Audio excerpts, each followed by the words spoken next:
ago when I was a bit immature and devious. Party in the world, no father figure, others couldn't move me. I had a mind. Family, what up? Family, how you doing? Peace, brother. How you feeling, Sin-seer? Good. How are you?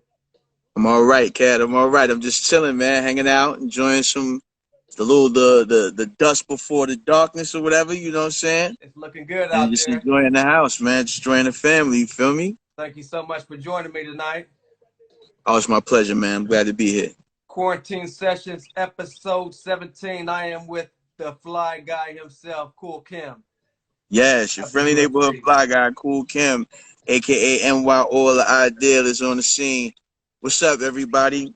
Now you notice that my eyes is real cut low. I'm in squint mode, all right. So I see a lot of stuff scrolling up. So if I miss a what up or whatever, don't hold it against me, y'all. Love is love. You know I appreciate everybody coming to check out the kid. You feel me? So let's rock. Let's rock. Before we get into a little history, because you sure do got a lot of history, let me ask you how the coronavirus has been affecting your day-to-day activities. Well, not at all, really. It's not really affecting my everyday activities. I'm chilling, Paul. Like I'm a homebody more than anything else, right? Right. So I'm able to enjoy my house. I got a lot of stuff here that I enjoy doing from, my studio. I got a little, my studio is my man cave more than anything else. So, that's my anime, what I'm saying, headquarters, you know what I mean? This is everything. I'm just chilling there. And, I got the little garden in the back where we starting to grow food. We've been doing it for the last 3 or 4 years, but I got that going. And I'm kind of getting on my, I've been on my lawn thing this year. I'm like, I'm gonna have the hottest lawn, but it's ugly now, but it's getting it.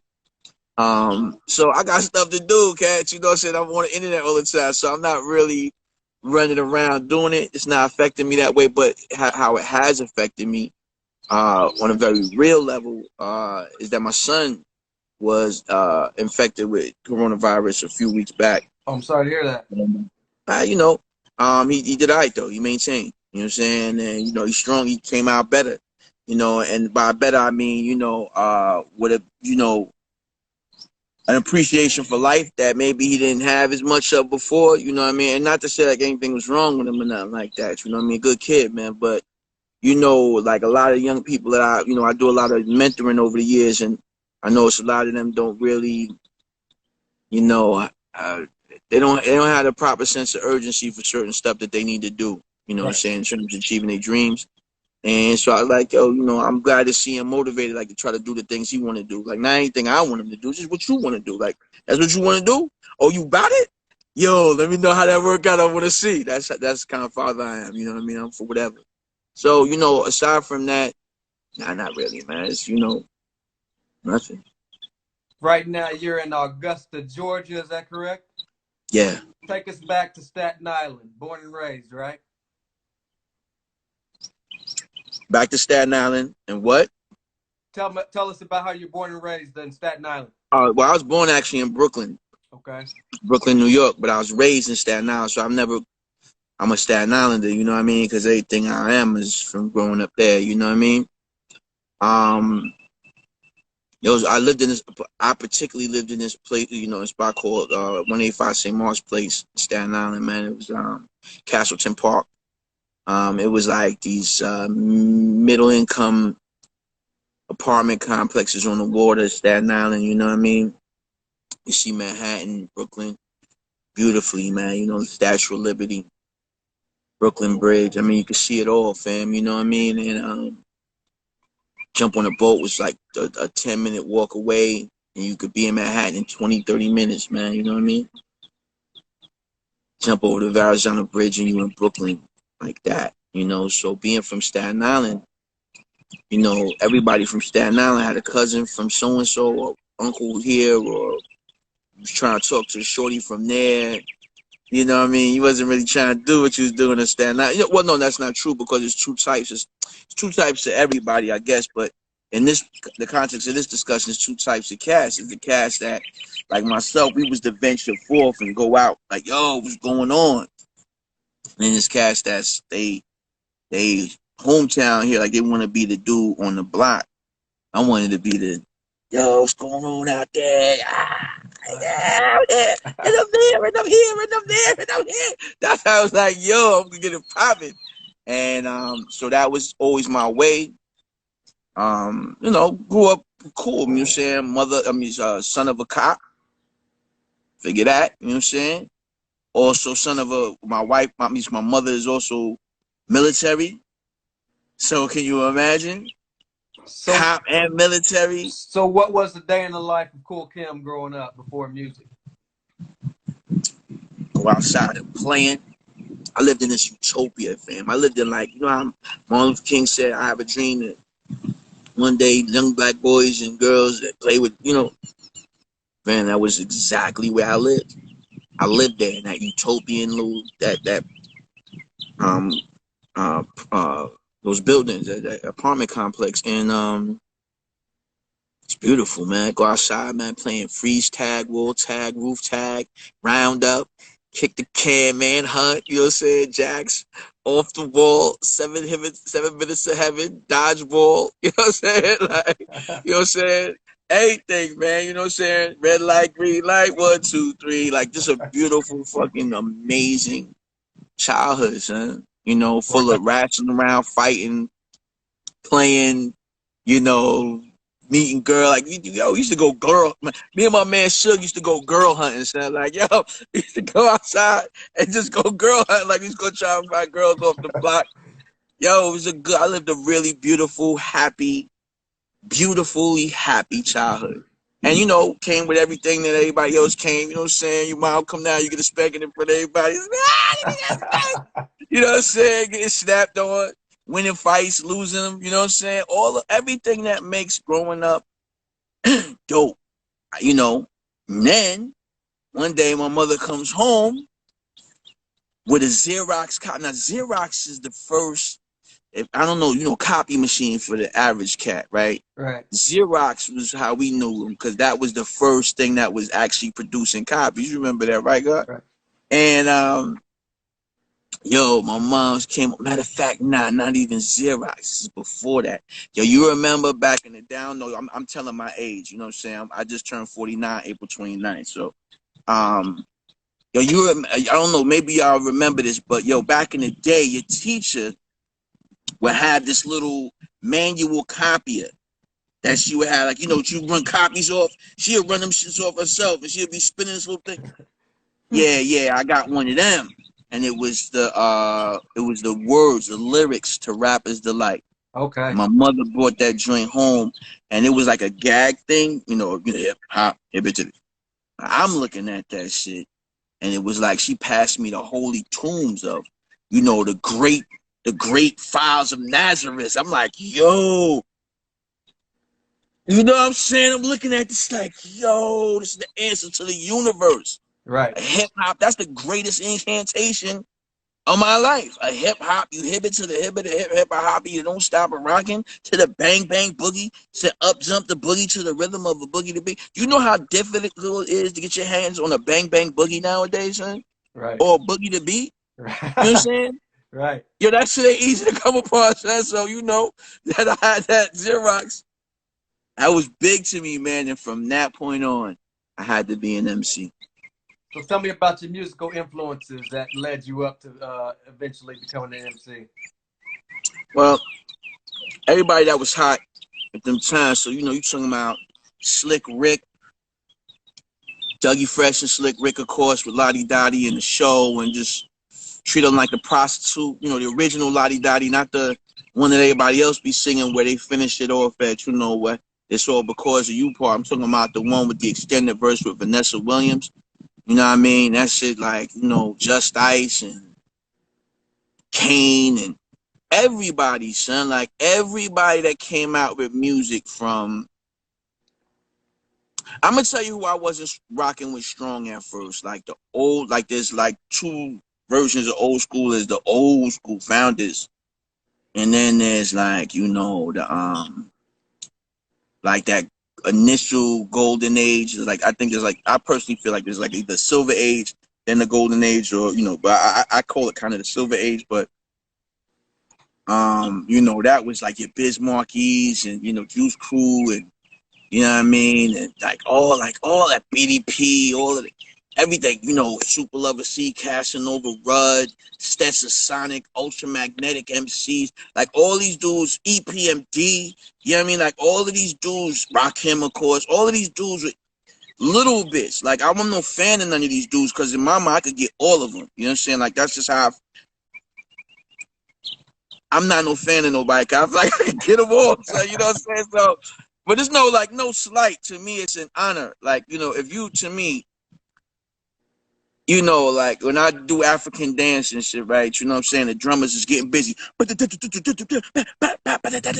busy, right? And the dancers, you know, you start dancing in front of the drummer like you getting busy. Or if the teachers call a circle, you know, you dancing, getting busy for the teacher because you want to show that, you know, you it's paying tribute.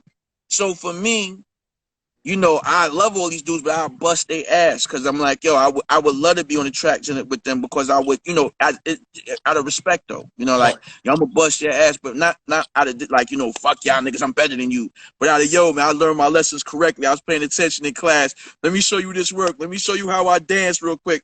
Hold this, you know, and to be honest with you, that's probably one of the biggest disappointments about having been you know, U.M.Cs and the things that experienced because we didn't really get a chance to do a lot of that. And so, you know, now in this part of my life, I'm really endeavoring to try to do as much work as I can with other artists so that, you know, before it's all said and done, you know, I ain't got no more voice. I would have at least had the opportunity to work with the people that my younger self deserved to work with when it was then, you know, in the times, you know what I mean? Right.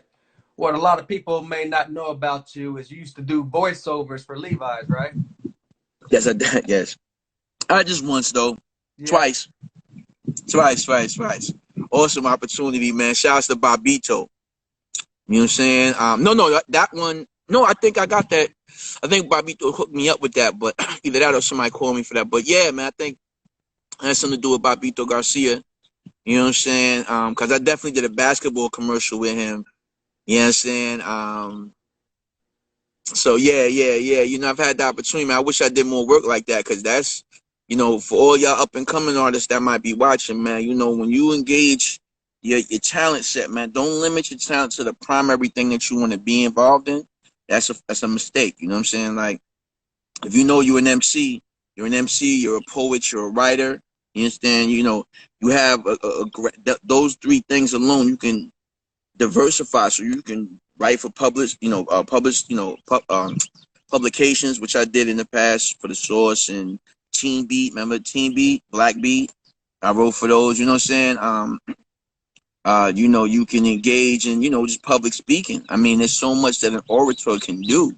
Someone that's good and strong with their words. You can write copy for advertisements. You can do voiceover work. You know, and those are things that you can do aside from just rhyme, and you've got to think in those terms so that you know, you can make a living because, you know, there's a lot of levels of being famous, you know what I'm saying, or being a celebrity or, you know, a rapper or something. Like, you know, you can be, there's some cats y'all never heard of, but these dudes is making bank.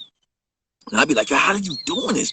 But they focus their efforts on being working artists versus being celebrities. And so, or they realized that the celebrity thing wasn't going to hit for them, but there's a kid out there that's on my Instagram. My father's name is Vi the Great, Via the Great, and it's a young cat, man. You know what I'm saying? Smart kid, man. But he does a lot. Like, you ever be watching Sports Center and be some rap song come on? You like, I never heard this shit, but how this come on there? But it just be some, you know, and it sound like, it almost sound like a generic dope song. You know what I mean? Like it's a very, this is a no-brainer song, but it's you know what I mean. But you may not rock to it in the car, but it goes great with that show. Right. He does those shits, man, and he makes a great. You know, he's doing his thing. You know what I'm saying? And I respect him. Man. I think that he's brilliant.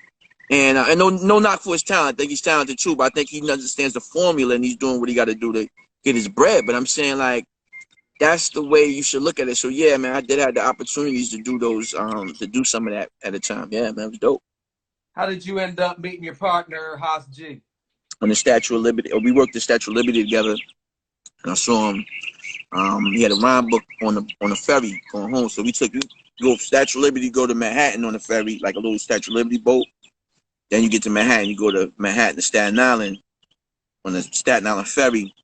I met son there, and at first he was like, looking at me like I was bugged out. You know what I'm saying? But I was always gregarious, man. I'm not scared of people or nothing like that. So, what's up? We got cool.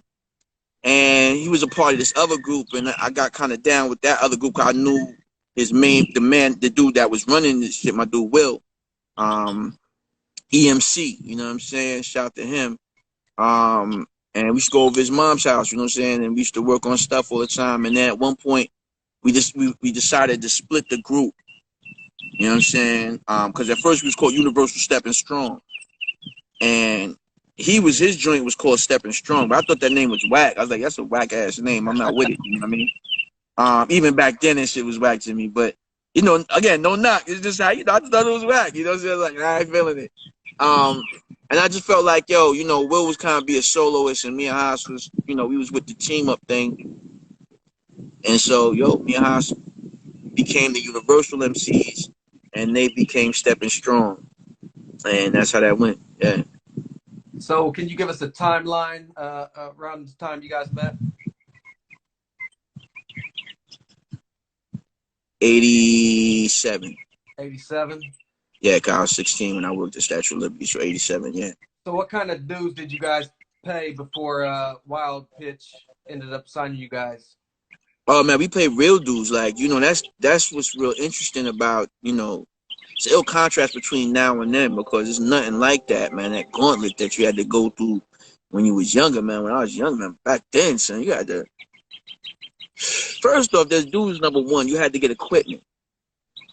So that in of itself was part of paying dues. So like anybody that's out there, if you feel where I'm coming from, throw it harder, because if you've done any of this, you would know. But just being able to get your equipment, whether you a DJ, an MC, a producer, man, what was it? I think it was like $1,500 for. I paid either $1,500 or $2,100 for my MPC 2000. Like, that was a motherfucking hurdle to climb, bro. Right. You know what I'm saying? Like a young dude too. Getting my hands on my first. I had a Roland R8, man. You know what I'm saying? The Roland R9. It had the 808 and the 909's kick on it, man. The one everybody loved, both the ones that love. You know what I mean? And son, that shit was $800, son. Like that in of itself was dues to pay, because you were getting equipment that was not common.